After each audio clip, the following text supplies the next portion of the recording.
That's one of the reasons why this book is so good, is because you're so honest about your vulnerabilities and how you overcome them. And for people that see someone who's a beast, who's done great things, you just assume that they're different than you. Right. But then you hear about your insecurities and your pitfalls and all the things that went wrong with you, and you realize, well, God damn it, those are the same things that go wrong with me. Like, maybe I have that inside of me and I've just never summoned it. Right. And I'll tell you this, I started really realizing that when I started overcoming myself, I started getting around these real alpha males, these hard men. And I always put people way above me when I was growing up. Like, my God, they had to have a lot more than me to get to where they're at. And a lot of them did. But once you get around the best of the best of the best people, you can kind of start breaking them down and realizing, man, you're just as fucked up as me. Like we all have, but all you did was you hit it better. Your upbringing, your mom and dad, your society, the way you were raised, it hit it better than mine. You weren't the only black kid, or there was like 5 in a school. You know, I can't hide. Going through buds, I was the only black kid. You can't hide. But I started realizing, just because I look different than you, a lot of you motherfuckers can't hide either. So it started giving me courage through watching people that we all have a story. We all have a jacked up life in one way or another. Some of us don't have the guts to talk about it, though. And that's where I found the guts to talk about mine. Well, there's purity in physical pursuits, right? Because it doesn't matter what your social status is. It doesn't matter how people perceive you. When it comes down to how long can you stay in that pool, when it comes down to how far can you run, right, when it comes down to how much can you push yourself past the part where you want to quit, right, how far can you keep going? There's a purity in that it dissolves social order, all that bullshit, what people think about you goes out the window. It's who are you right now? That's right. Who are you right now? That's a true statement, man. And I look at it as psychological warfare. And that's where I started learning that life is one big psychological warfare that you play on yourself. You play on yourself, man.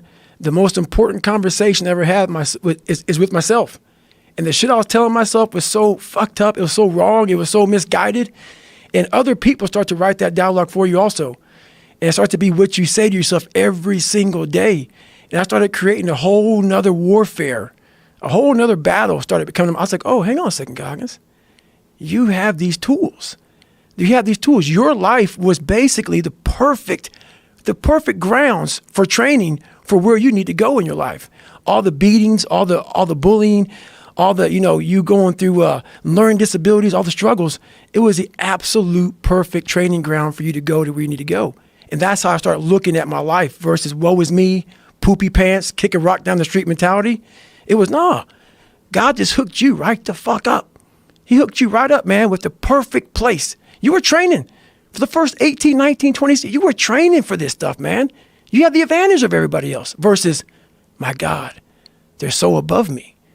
They came from a great family. Mom and dad love them. They didn't have to learn, they didn't stutter, they didn't struggle. No, man, your struggle is what made you who you are now. So I started flipping this into a whole different, I started being a master of what I was scared of. I was scared of my mind. And I became literally a master of that mind. And that's what from now on, it sets me apart from most people. I started diving into that. Well, that is a big part of the stories when you go over your childhood and, your abusive father and then having this great guy that was going to become your stepdad and then he gets murdered. It's like right when you're about to get out of it, everything looks good. Boom, and then he gets murdered. It's like these things really did sort of set you up to start from scratch again and just go, okay, roger that. We start from scratch. Right. And now you have that attitude. You developed it through all of these horrible personal experiences, all the trials and tribulations, all the evil shit that people try to do to you. That sort of set you up to be able to deal in a way that a lot of people can't. Well, I used to look at my life from a different vantage point. And when you're in all the muck and you're just walking in muck and walking in muck and walking in muck, you don't see that if you look off to the fucking left of the muck, there's a sidewalk, brother. Get off of it. You have your head down looking in this muck. Once I saw the sidewalk, got the sidewalk, I got a little break. And I got a different vantage point. And then from the sidewalk, I found a cliff. Then I found a mountain. I got way up high on top of my life and looked back down on it and said, okay, I got to figure this out, man. I'm not going anywhere. I'm starting to lie. So when you have a messed up foundation, I started lying about everything. I wanted people to like me. I wanted to be accepted in some society of life, some social society. And I was like, man, this isn't the right way. I messed up here. I messed up here. I messed up everywhere. And so I realized the worst thing that happened to me is I lost myself. I never had myself. I never found myself. I had no self-esteem. So I knew through working out and through learning, because it took a lot for me to learn also, I started finding self-esteem. Once I found that, that's when doors started opening up. I stopped caring about people, that what they thought, being judged. Wow, if I say this, if I started right now, are you gonna make fun of me? I stopped caring about that. And that's when my life started really changing for me, slowly but surely.